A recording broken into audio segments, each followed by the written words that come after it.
Delhi liquor scam లో ఢిల్లీ ముఖ్యమంత్రి అరవింద్ కేజ్రీవాల్ మూడోసారి కూడా ఈడీ విచారణకు దూరంగా ఉండనున్నారు. ఇవాళ విచారణకు రావాలని అధికారులు కేజ్రీవాల్ కు నోటీసులు పంపారు. అయితే ఇవాళ కూడా విచారణకు దూరంగా ఉండాలని నిర్ణయం తీసుకున్నారు. అయితే ఈ మేరకు ఈడీ అధికారులకు ఆయన ఓ లేఖను రాశారు. ఈడీ దర్యాప్తునకు సహకరించేందుకు సిద్ధంగా ఉన్నట్లుగా ఆ లేఖలో పేర్కొన్నారు. కానీ ఈడీ ఇచ్చిన నోటీస్ చట్టవిరుద్ధమని ఆయన పేర్కొన్నారు. కేజ్రీవాల్ అరెస్టు చేసేందుకు ప్రయత్నాలు చేస్తున్నారని ఆప్ ఆరోపిస్తుంది.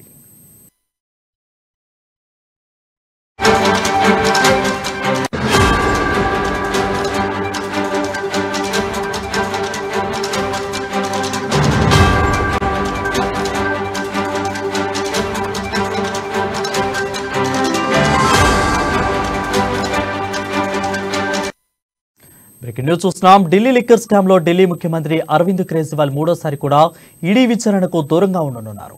ఇవాళ విచారణకు రావాలని అధికారులు కేజ్రీవాల్ కు నోటీసులు పంపారు. అయితే ఇవాళ కూడా విచారణకు దూరంగా ఉండాలని నిర్ణయం తీసుకున్నారు. ఈ మేరకు ఈడీ అధికారులకు ఆయన ఓ లేఖను రాశారు.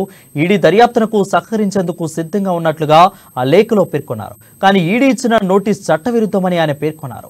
కేజ్రీవాల్ అరెస్ట్ చేసేందుకు ప్రయత్నాలు చేస్తున్నారని ఆప్ నేతలు ఆరోపిస్తున్నారు.